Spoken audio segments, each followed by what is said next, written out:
తట్టుకోలేకపోతున్నారు. భార్యల గొడవలను, భార్యల గోలలను తట్టుకోలేక భార్యలను వదిలేయడం, లేకపోతే ఉరేసుకొని చచ్చిపోవడం, లేకపోతే ఊరు వదిలి వెళ్ళిపోవడం, ఇలాంటి పరిస్థితులు చాలా మనశ్శాంతి లేకపోవడం. ప్రభువైన యేసుక్రీస్తు నామమున అందరి ప్రత్యేకమైన వందనాలు.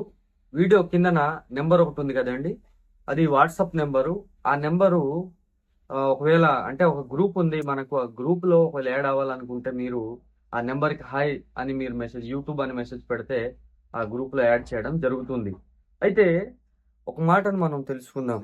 చాలా మంది ఈరోజు భార్యలతో తట్టుకోలేకపోతున్నారు. భార్యల గొడవలను, భార్యల గోలలను తట్టుకోలేక భార్యలను వదిలేయడం, లేకపోతే ఉరేసుకొని చచ్చిపోవడం, లేకపోతే ఊరు వదిలి వెళ్ళిపోవడం, ఇలాంటి పరిస్థితులు చాలా మనశ్శాంతి లేకపోవడం, అసలు ఈ జీవితం అంతా ఏదో వ్యర్థమైపోయింది అనేటటువంటి ఫీలింగ్ లో చాలా మంది బ్రతికే వాళ్ళు ఉన్నారు. అయితే అందుకోసమనే బైబిల్లో చాలా రకాలైన భార్యలు ఉన్నారు. మొట్టమొదటిగా గుణవతి అయిన భార్య అని దేవుని వాక్యం అంటుంది. గుణవతి అయిన భార్య దొరుకుట అరుదు, అట్టిది ముత్యముల కంటే శ్రేష్టమని దేవుని వాక్యం అంటుంది. ముత్యముల కంటే శ్రేష్టమైనది గుణవతి అయిన భార్య. ఇంకొక మాట, భార్య దొరికిన వానికి మేలు దొరికెను అని ఉంది. అంటే ఒక భార్య వలన పురుషుడు మేలుని పొందుతున్నాడు, సంతోషాన్ని పొందుతున్నాడు, ఆనందాన్ని పొందుతున్నాడు, జీవితంలో ఒక హ్యాపీనెస్ ని పొందుతున్నాడు. అటువంటి ఒక అద్భుతమైనటువంటి అవకాశం ఏంటంటే భార్యను పొందడమే.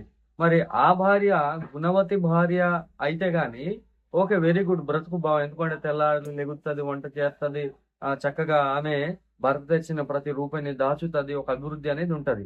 మరి ఇప్పుడు గయ్యాలి ఇంట ఉండటం కంటే ఒక మాట ఉంటది, సామెతల గ్రంథం 21:9 గయ్యాలితో ఇంట ఉండడం కంటే మిద్దె మీద ఒక మూలాన నివసించుట మేలు అని మనం చూస్తాం. అంటే గయ్యాలి అంటే ఎవరు?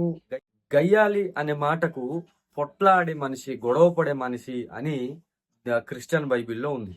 ఇప్పుడు కొట్లాడే ఆడ మనిషితో, గొడవలు పడే ఆడ మనిషితో, ఊరికే అల్లరి చేసే ఆడ మనిషితో మనం ఉండగలమా? మనశ్శాంతి ఉంటదా? బ్రతుకు బాగుంటుందా? సంతోషంగా ఉంటుందా? అంటే అది కొంత కష్టతరమైన పని. ఎందుకంటే ఊరికే గొడవ పడుతూ ఉన్నదనుకోండి భార్య, తిన్న తిండి, పడుకుందామంటే నిద్ర రాదు, పరిస్థితి అంతా చాలా ఘోరంగా ఉంటది. కాబట్టి దేవుని బిడ్డలంగా, అలాగని ఇప్పుడు భార్యను వదిలేస్తామా మనం? భార్యను వదిలేయాలని దేవుని వాక్యం అంటుందా? వ్యభిచార కారణాన్ని బట్టి తప్ప మరొక ఏ కారణంతో భార్యను విడిచిపెట్టకూడదని దేవుడు ఖరాఖండిగా చెప్పేశాడు బైబిల్ గ్రంథంలో. ఇప్పుడు మనం ఏం చేద్దాం? మనం ఏం చేయాలి? గుణవతి భార్య కాదయ్యే, గయ్యాలి భార్య అయ్యే. ఇప్పుడు మీరు ఏం చేయాలనుకుంటున్నారు? మీరు ఏం చేస్తారు? దయచేసి కామెంట్లో పెట్టండి. ఏదేమైనప్పటికీ కూడా మనం మన బాధ్యతలు నిర్వర్తించాల్సిన అవసరం ఎంతైనా ఉంది.